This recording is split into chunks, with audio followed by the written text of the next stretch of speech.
I love Angry Birds. I have like 8 versions of it on my Android tablet. Do we pick a course, Management 300, HRM 315? 315. Do we attach it to those courses?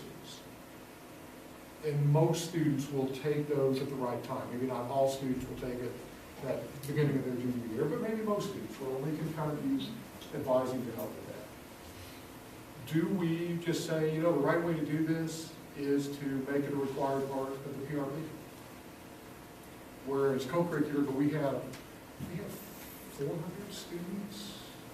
Anybody know the current? So that's almost 500. Yeah. That's, almost 500 students in the PRP. So maybe we try to grow that a little bit, and this becomes a big development piece to the PRP. I would not be opposed if the faculty decided that this was worth a 1 credit hour class. Kind of what was it Azusa Pacific today? Kind of like what they did. So there's a range of possibilities, and I think we have 2 jobs for the coming year. One is we'll refine this, maybe examine which pieces of it are the most valuable, and where does it need to be tweaked, and although I think it's very solid right now.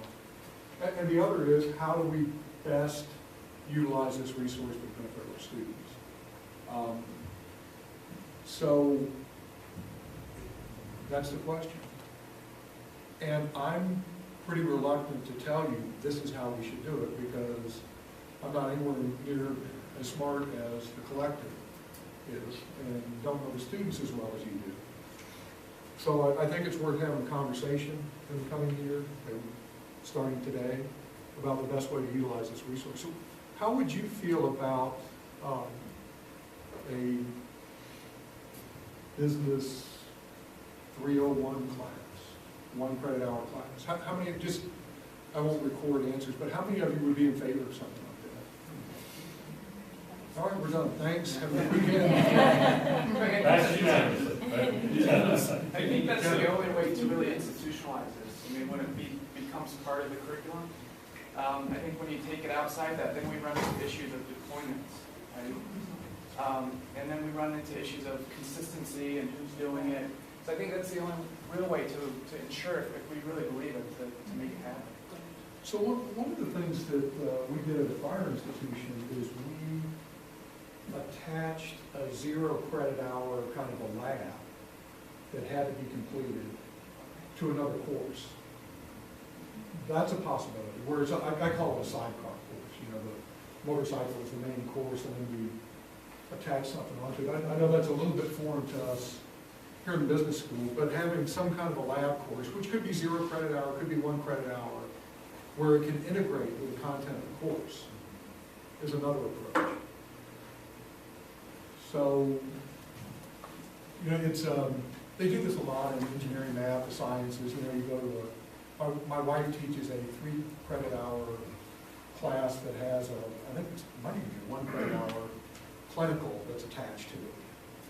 It's a smaller group of students and that sort of thing, but you have to get through both of them to progress. I agree there, and I think it is a shame if we don't make every student go through this. So it has to be implemented through the curriculum. So maybe the curriculum committee will be the unit that actually approve this.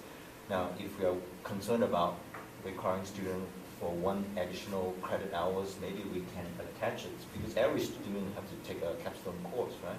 Now, of course, we don't want to wait until the last semester for them to take this, but we can use this as a prerequisite for the capstone course.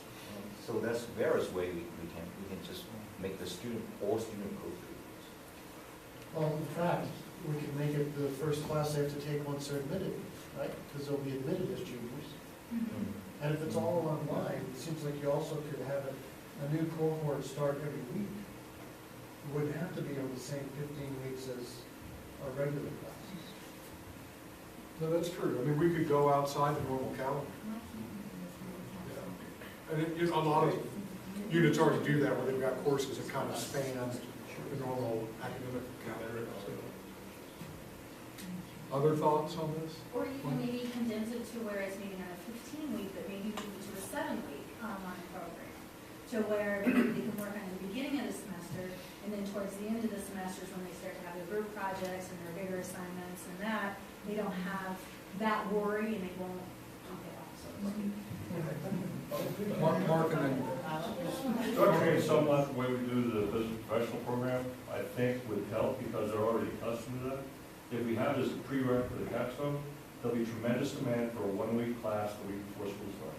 And that's exactly.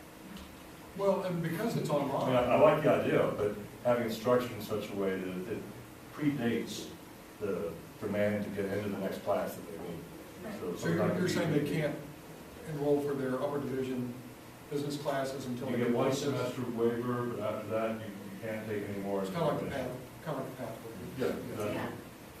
But it has to be done before career day. Can you squeeze it in? Well, but in Components of it would be best completed before career day, but not necessarily the whole.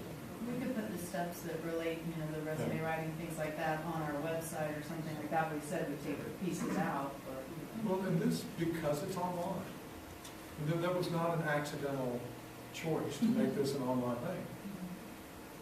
They can take it over to Summit without any trouble at all. They can. I'd like to advocate for how much more effective it is as in Margaret's class, where the topic comes up live, where the students sitting next to each other can say, oh, have you done this this week? What did you think of that? Or, there's so much more to, if they're going to be going through normal courses anyway, and it's not too much harder to bolt it on to another course as a sidecar or something, there's such leverage that comes from that. It beats asynchronously doing it among strangers, anything. And just tying in what we talked about earlier, it's really solidifies. And then the only other thing is there are students who don't take Management 300, they take the Biz Block course. But if there was a way to tag it into a management class that particularly only management majors take at the 300 level, then you could catch them on that side. The other issue with having it attached to Management 300 is we would have to change some prerequisites around. As you know, we got our official notice of the extension of accreditation for another 5 years this morning. Yay, thanks to all of you. It was really good news. And it was all my doing. Eric had nothing to do with it. Eric's taking the afternoon off to take his kids shopping.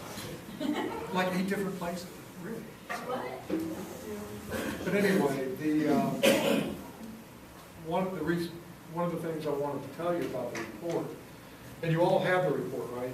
It's worth taking a look at.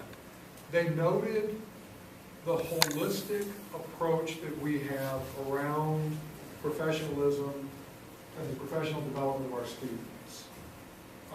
So it's one of the things that came through in the report to me is that we view that sort of development of our students as our shared responsibility.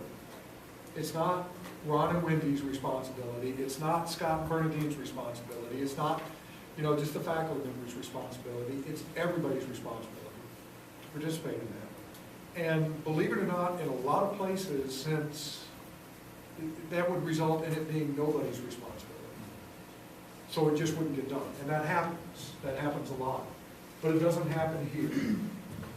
So I'm really glad that the team noticed that, and I'm glad that timing is good, so I could give you this intro. But I'll turn it over to Tim.